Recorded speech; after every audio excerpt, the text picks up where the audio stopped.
ergamtuu nafxanyaa harree duuda ura saba koo gabroomsuuf nyaaphaaf gurgura. Harree ergaa bartee oyda ormaa dhaytu waa salphinne malee kabajaan argattu.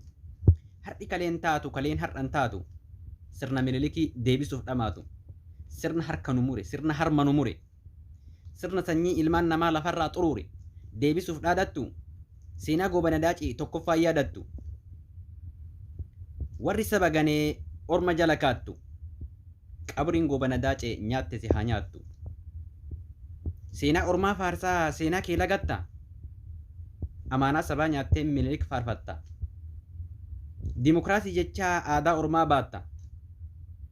Afaan tokko malee, amantaa takka malee, Itoophiyaa takka malee jechaa kan lallabdu. Ati maraata dhafayyaa takkan qabdu.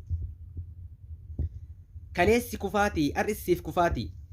Sirna nama nyaataa deebisuuf dhamaati. Lakkii hin abjootin. Lakkii hin abjootin dhiisi waan akkasii. Lakkii hin abjootin waan akkasii dhiisa.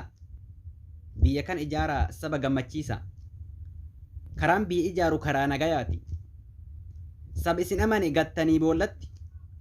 Deebi'aa of ilaalaa saba keessaniif amanamaa biyya kan ijaara. Lolaan biyya ijaaruuf kan har'a dhaadattu. Seenaa Minilikii kan darbe yaadattu. Biyya ijaaruu feetu seenaa Taaddee Bari. Seenaa Waaqoo guutuu qoradhu ilaali. Kan biyya ijaaru gootota Oromoota. Kan biyya facaasu sirna nafxanyoota. Sirna goota nyaate kan akka Hilee Fida. Har'as sirna goota nyaate kan akka Hilee Fida.